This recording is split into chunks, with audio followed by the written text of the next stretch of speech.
Today I show you why sweeping the floor before washing is very important.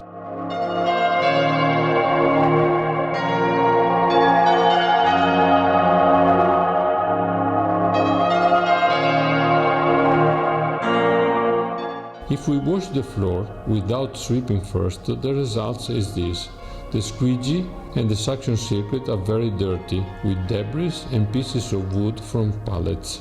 If we sweep first with LS38, thanks to the mechanical action of the double brush counter-rotating and suction, the floors are free of debris.